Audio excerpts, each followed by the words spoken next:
안녕하세요. 세상 신기한 특허기. 오늘은 최신 UMPC를 준비한 여기는 말방구 실험실입니다. 이번엔 아이야 UMPC 시리즈 최신 버전을 준비해봤는데요. 사이즈는 닌텐도 스위치와 비슷하고 중량은 오히려 더 가벼운 이번 제품. 게이밍 UMPC는 마치 이렇게 제작돼야 한다고 보여주는 교과서 같은 제품. 개인적으로 상당히 마음에 들었는데요. 올레드 디스플레이를 탑재하고 있는 UMPC 궁금하지 않으세요? 그럼 지금부터 같이 한번 확인해 보시죠. 고고고! 자, 오늘 준비한 제품은 앞서 소개해드린 아이야의 최신 UMPC, 바로 아이야 네오 에어가 그것입니다. 이미 출시 전부터 기대를 받았던 모델이기도 한데요. 에어라는 이름이 붙은 만큼 더 작아지고 더 가벼워졌지만 아몰레드 디스플레이를 탑재해 화질은 더 좋아졌습니다. 가장 놀란 건 완성도와 함께 마감 처리였는데요. 하드웨어 성능이 향상되고 공정이 세밀화되면서 시장에서 사장됐던 UMPC가 이런 식으로 등장하기 시작했습니다. 저전력으로 높은 성능을 발휘할 수 있기 때문에 가능한 일이 아닌가 하는데요. 사실상 AMD가 주도한 흐름이라고 봐도 무방할 것 같습니다. 역시나 이번 제품도 라이젠 APU를 기반으로 제작됐습니다. 하지만 6 시리즈가 아닌 AMD 라이젠 5 5560U APU를 탑재했습니다. 그럼 이번 제품의 디자인부터 확인해 보도록 할까요?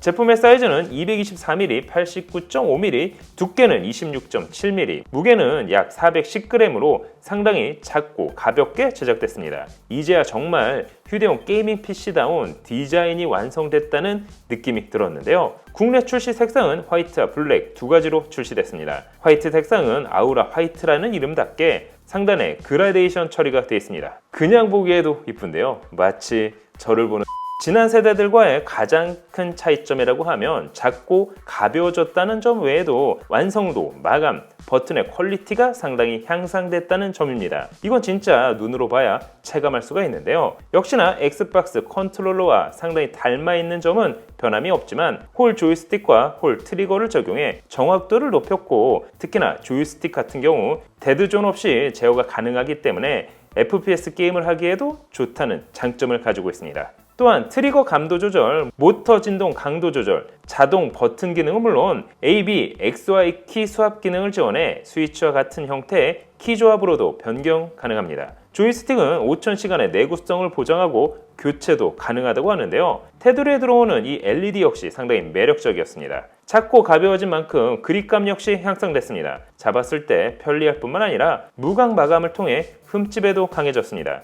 개인적으로는 누워서 게임을 하다가 자칫 놓치더라도 흉기로 변하지는 않을 것 같은데요. 그럼 이번 제품의 디스플레이를 한번 확인해 보도록 할까요?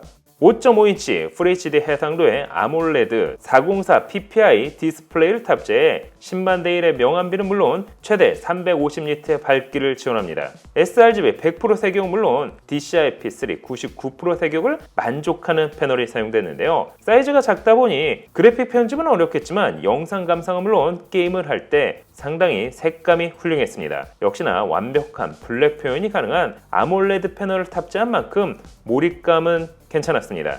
사실 제품을 켜보기 전에는 이거 좀 작은 거 아니야? 라는 생각이 들었지만 실제 사용해보면 그런 느낌이 들지는 않았습니다. 특히나 PPI가 높기 때문에 상당히 선명하다는 느낌 역시 받을 수 있었는데요. 블루라이트를 최대 70% 억제해주기 때문에 장시간 게임을 해도 눈의 피로함이 상대적으로 덜하다는 장점도 가지고 있습니다. 아몰레드 패널을 사용한 만큼 응답 속도 역시 빨랐습니다. 이번 아이야 네오 에어는 총 3가지 모델로 출시가 됐습니다. 국내 출시 버전은 모두 동일하게 라이젠 5 5560 UAP를 탑재했습니다. 8GB 램과 128GB 아이야 네오 에어 라이트 버전과 16GB, 256GB 스토리지를 탑재한 아이야 네오 에어, 그리고 16GB 램에 512GB 스토리지 및 38W 대용량 배터리를 탑재한 프로 모델까지 총 3가지 라인업을 준비하고 있습니다. 리뷰 모델은 16GB에 512GB 스토리지를 탑재한 모델로 테스트 버전이라 판매 모델과는 다소 차이를 볼 수도 있습니다.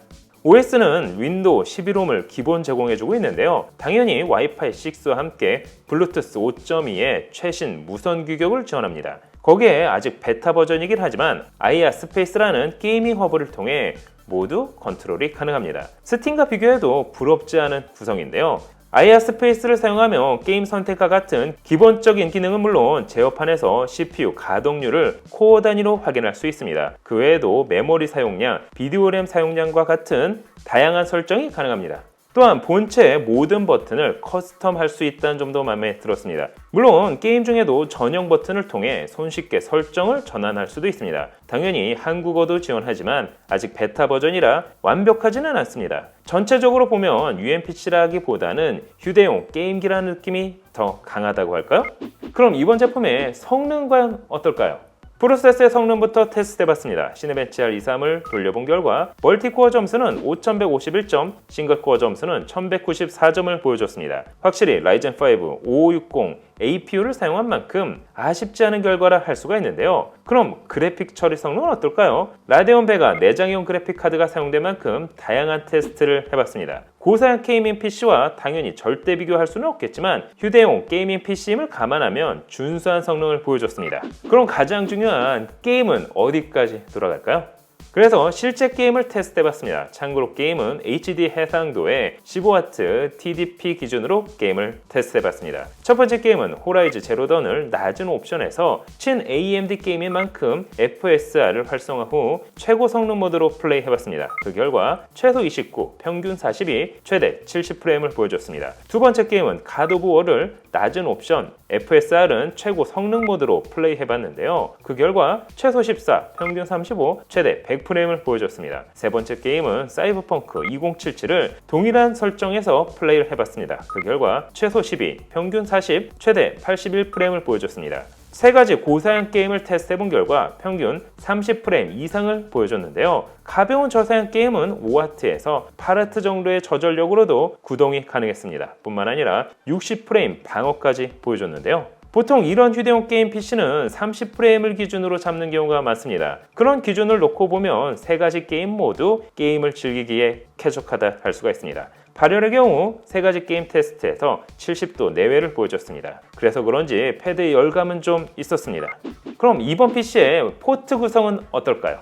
상단과 하단에는 두 개의 USB 3.2 Gen2 타입 C 포트가 자리하고 있어 충전, 멀티허브 연결, 외부 디스플레이 연결 모두 가능합니다. 전원 버튼은 지문 인식을 지원하는데요. 그 외 볼륨 버튼, 하단에는 최대 2TB 용량을 지원하는 마이크로 SD카드 리더가 자리하고 있습니다. 스피커는 스테레오 타입으로 제작됐습니다. 배터리는 7350mAh가 탑재됐는데요. 사용시간은 5에서 8W의 저전력 게임의 경우 최대 2시간 내외, 15W 고사양 게임에서는 1시간 내외 사용을 제공합니다. 물론 PD 충전을 지원하는 만큼 보조 배터리나 충전기를 연결해 더 오랜 시간 게임을 즐길 수도 있습니다.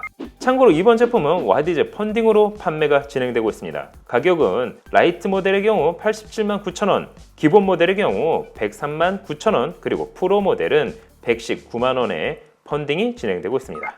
그럼 이번 제품에 아쉬운 점은 없을까요?